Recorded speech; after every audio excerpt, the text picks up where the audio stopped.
বিয়ের পর কিছুদিনের জন্য অভিনয় থেকে বিরত ছিলেন চিত্রনায়িকা মাহিয়া মাহি, তবে বিরতি অনেক হলো।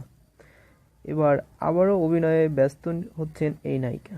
এ মাসে এবারের 3টি ছবির শুটিং শুরু করছেন তিনি।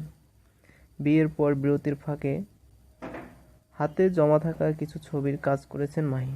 এর মধ্যে ছিল হারজিত, ঢাকা অ্যাটাক, পলকে পলকে তোমাকে চাই ছবির শুটিং। এবার মাহি যে ছবিগুলো কাজ শুরু করেছেন সেগুলো হলো কাজী জাহাঙ্গীরের প্রেমের বাঁধন, শামীমুল ইসলামের গোলাপতলির কাজল, মোস্তাফিজুর রহমানের মানিকের পাপি। মাহি জানান তিনি প্রেমের বাঁধন ছবির শুটিং শুরু করেছেন 10ই ডিসেম্বর থেকে।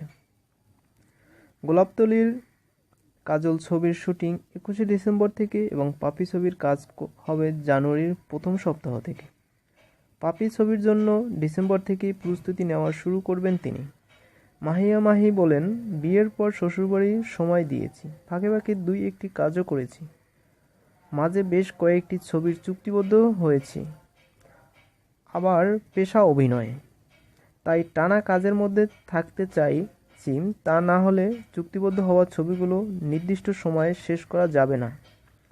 গোলাপতলির কাজল ও পাপি ছবিতে মাহির নায়ক সাইমন সাদিক আর প্রেমের বাঁধন ছবিতে বাপ্পি চৌধুরী। ভালো লাগলে চ্যানেলটি সাবস্ক্রাইব করবেন।